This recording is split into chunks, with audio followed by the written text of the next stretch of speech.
kayo nagtataka? 3,000 lang ang personnel, ang tauhan ng ahensyang ito. Bakit? Para madaling kontrolin. Diba? Para gawing sindikato. Tangina.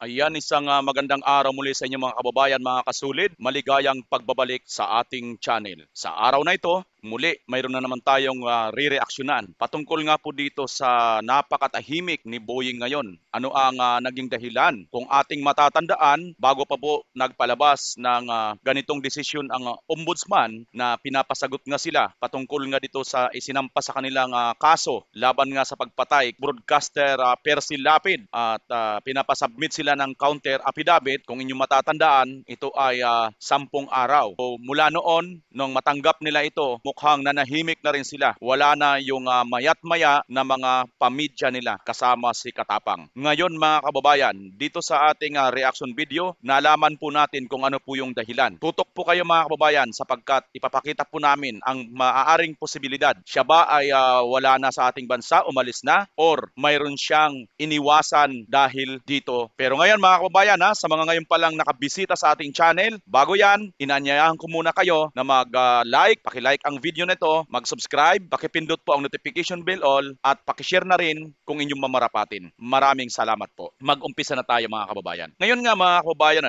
tungkol nga doon sa pananahimik ni Secretary Boying Rimulya, wala tayong masyadong nalamang balita at nagaantay po ang taong bayan dahil sinusundan po ito. At mayat-maya nga, bukod sa mayroon silang ibinabato na mga nahuhukay nila kung ano man na mga kaso laban nga di umano dito kay General Bantag. Pero nung magpalabas nga ang ombudsman ng ganitong sinabi na dapat nilang sumagot or mag-file sila ng kontrasalaysay or counter affidavit, mula po noon, yung inisyu po ng ombudsman, yun po ay February 14. Kung matatandaan natin, no? Ito nga po yun. Papakita ko lang sa inyo, saglit lang mga kababayan, papakita ko sa inyo ng konti. Nga pala, baka nakalimutan ko mga kababayan, yung paraffle, purapos na yan, sa dulo po ng video na to, doon ko po ipapaliwanag yan. Ayan nga po mga kababayan, nakikita nyo rito sa bandang kanan, received 02/14/2023. Ibig sabihin, February 14. So araw nga ng mga puso. So nung 24, dapat po nilang sumagot dito mga kababayan. At it so happen nga po na naging holiday po yung 24, ginawang special holiday ni PBBM. Kung kaya't nag-antay po tayo nung Lunes naman. Titingnan po natin, baka nga, 'di ba? Dahil naging holiday, so wala pong pasok or ang tanggapan ng ombudsman. Hanggang po nung Lunes or nung pinaka-deadline na nga po nito, mahigit na po 10 araw, wala pa rin pong Boying Rimulya, Katapang, Aguho na lumulutang at nabalitaan natin na nag-file na nga ng counter affidavit. Sa madalit sabi mga kababayan, kung wala po tayong nababalitaan, kung wala po tayong nakikita at naririnig, malamang magtutuloy na po ito for the resolution. Di ho ba? Ayan nga po yun, 10 days binigay sa kanila para sagutin nga nila ito. Pagkatapos dyan mga kababayan, ano na ngayon yung di ba kung matatandaan, February 14, naiisip nyo ba mga kababayan, na itatanong nyo ba kung bakit nananahimik si Boying ngayon? Or ano ang dahilan? Mayroon po kasi tayong mga parang napanood sa isang vlogger na sinasabi na nakalabas na. Totoo kaya ito mga kababayan? Or umalis kaya ng bansa? Or lumayas kaya siya? Hindi po natin alam, hindi pa natin confirm. Wala pong balita rin dyan. Hindi po natin alam nasaan ba talaga siya? Or ano ang dahilan ng kanyang pananahimik? Kasi nakakapanibago. Dahil time to time, mayroon po silang pa-press release. Lalo na nga dito sa mga walang katapusan halos kung ating mapapansin, ating matatandaan na mga ibinabatong kaso dito nga kay General Bantag. Base sa ating research mga kababayan, nag-isip po tayo, tinignan po natin at ating pong inanalyze. Hinimay-himay po natin ang maaaring posibilidad ng kanyang pananahimik. Maaaring ito po pala yon mga kababayan. Panoorin nyo po ito. Tingnan nyo po. Samahan nyo akong basahin natin ito. Ayan po mga kababayan. Kung natatandaan ninyo, February 14. At itong date na binulugan natin, February 15. Basahin natin mga kababayan. Ano ito? Update ito dito kay Julieta. Sabi rito, ex-Bucor Executive denies hand in Lapid slay. Ayan mga kababayan. Former Bureau of Correction, Bucor Deputy for Security Ricardo Zulieta has filed his counter affidavit before the Department of Justice, DOJ. Ano ang final niya? Denying involvement in the murders of radio broadcaster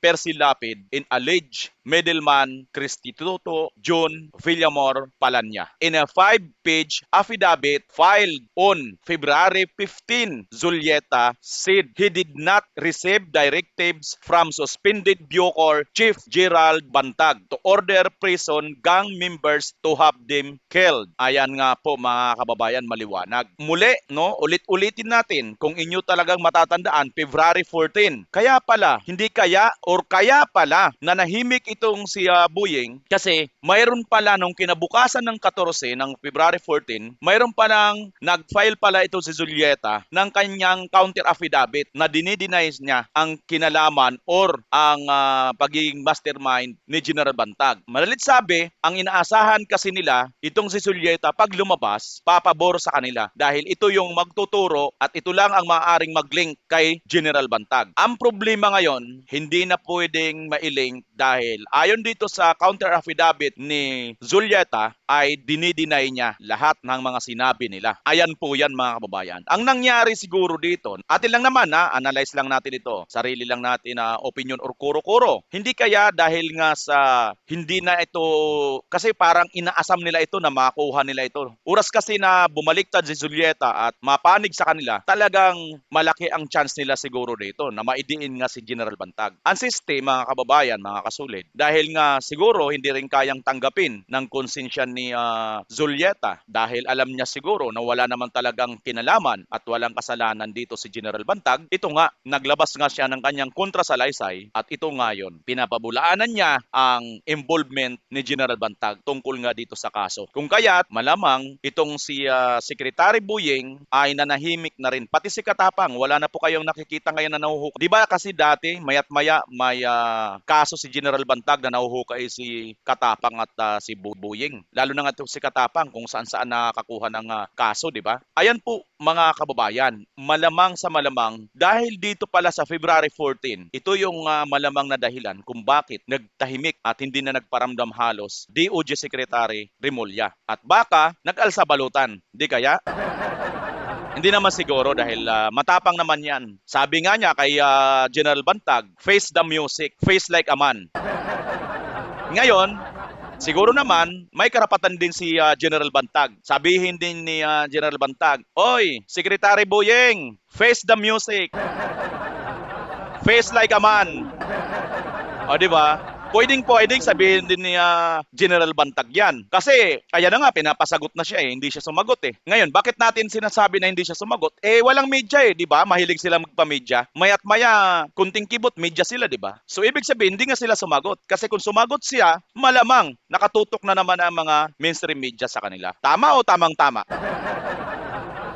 Ito ngayon dito, face the music, Secretary Buying. At Katapang, face the music din. Kasi ito yung dating binabato nyo kay General Bantag, di ba? Ang akala ninyo nagtatago. Pero mukhang nababaliktad na yata ang pagkakataon ngayon, mga kasulit. Anyari, hindi po tayo sa nangangantsaw. Pero ang taong bayan po ay nag-aabang po ng tunay na kasagutan dito. Na mataman pong nakamasid ang taong bayan sa inyong kinikilos dyan. Kung kaya't ulitin natin, face the music, face like a man. Secretary Buying Remulla at Katapang, pati na rin si Aguho. Ilabas nyo na si Aguho para mag-file din ng kanyang counter affidavit dahil isa siya sa sinampahan tungkol nga sa pagpatay di umano dyan kay Percy Lapid. Ayan nga po mga kababayan, mga kasulit. Ito malamang ang dahilan kung bakit nagtahimik ito si Buying Remulla dahil kinabukasan pala nung February 14, nag-file ng counter affidavit itong si Zulieta. Laban na nga sa kanila at itinatanggi nga ang partisipasyon ni General Bantag. Maliwanag yan mga kababayan na talagang malamang kasi baka inaasam nila ito si Zulieta na pag nag-file po ito ng counter affidavit ay sasang-ayon sa kanilang mga kalokohan. Ang problema, mukhang matino rin to si Zulieta kaya hindi rin pumayag. Ayaw din tanggapin ang kanyang konsensya na may mapapahamak na walang kasalanan. In fairness, di ba? Well, sabi nga ng mga abogado, ang isang akusado ay inosente until proven guilty. Ganyan ngayon si General Bantag. So, until such time na mapatunayan, inosente si General Bantag. Yan po ang pagkakaalam ko, pagkakaalam ni Julieta malamang, at ng taong bayan. Okay? So, anong aral dito, mga kababayan, mga kasulid? Huwag po tayong padalos-dalos ng mga salita, baka ito po ay mag-backfire at bumalik po sa atin. Ayan po, mga kababayan. Kung ano pong inyong masasabi, paki-comment nyo po dyan sa baba. Kung alam nyo po kung nasaan na si Boyeng Rimulya at bakit wala pong pa-mainstream media ngayon, paki-comment nyo po sa baba. Baka may alam po kayo, mga kababayan, mga kasulid. Maraming salamat muli. Punta na tayo sa paraffle. Ito pong raffle purakos, mga kababayan, na ating isinasagawa or ating pong ipinopromote ay may malaking benefits po ito, mga kababayan. Ito po ay hindi lang po basta magkakaroon lang po or ginawa ito para magkaroon lang ng basta pera, kundi ito po ay ginawa para po sa ganitong dahilan. Ito pong mga beneficiaries ay mayroon pong 100 ailing patients care of IWI nationwide. Kasi po yung IWI, mga kababayan, ay isa po siyang foundation at international po yan. Tumutulong po sila sa mga nangangailangan na mga pasyente, may mga sakit. Doon po mapupunta ang ilang bahagi dito nga po sa malilikom mula rito sa raffle for ACOS na to. Pangalawa, mga kababayan, ay ang Law Students Research for Ilaban. Yung mga nag-aaral pong mga abogasya or researcher para sa Ilaban, mga kababayan. Kasi kailangan po lahat yan ng mga gastusin paglakad-lakad. Pangatlo, ang Ilaban po, yung mga abogado or legal team ng ating magiting na general, mga kababayan. So maliwanag po yan, mga kababayan, kung saan po pupunta ang kikitain nito. Ano naman po ang isang side pa kung saan mapupunta ang kikitain? Ito naman po, mga kababayan. Pag bumili ka po ng ticket na to, aside from doon na nga na nakatulong ka sa mga may sakit, mga may mga beneficiaryo na mga may sakit, no?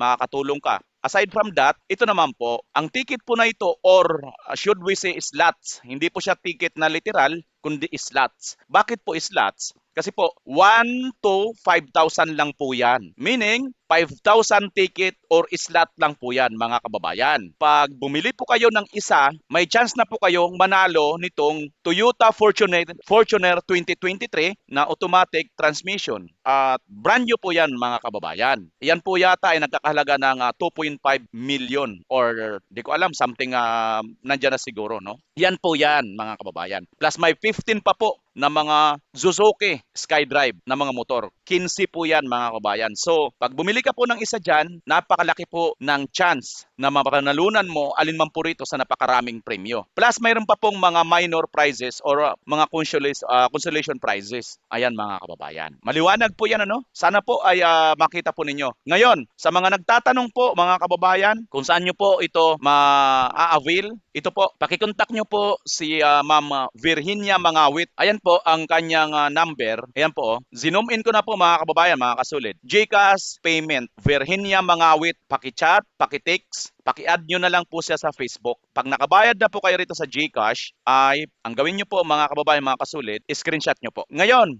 mayroon naman mga bangko, kung bangko po yung pagbabayaran ninyo, andito po sa baba yung BDO account, mayroon pong dollar at piso account. Sana po, mga kababayan, maunawaan po ninyo, sana po maliwanag po ninyo naintindihan itong atin pong ipinaglalaban na si DG Bantag, at ito nga po ay may tinatawag na raffle for ACOS. Hindi po ito sa kanya mapupunta lahat, mga kababayan. Nililiwanag lang po natin. Maraming salamat po sa lahat ng tutugon. Yun naman po ay hindi po ito sa pilitan. Kung sino lang po ang may kakayahan. Ngayon po, kung gusto nyo po magtanong tungkol sa akin, i-PM nyo po ako, Roland PH Channel. Yun sa Facebook ko naman po, mga kababayan. Ayan po, maliwanag po sana yan, mga kababayan. Magkita-kita po tayo sa raffle drone nito, no, mga kababayan. Sana po, manalo po kayo ng isang Toyota Fortuner. Maraming salamat po sa inyo lahat, mga kababayan. Muli, ito si VMR Channel, ang nagsasabi po sa inyo, patuloy po tayong manalangin, humingi ng awa at magpasalamat sa Diyos. Pansamantala po, magpapaalam po tayo at sa muli, magkita-kita tayo kung loloobin, may awa ang Diyos. This is VMR Channel. Once again, maraming salamat po sa Diyos una sa lahat at sa inyo na tumatangkilik sa ating channel. Bye-bye po!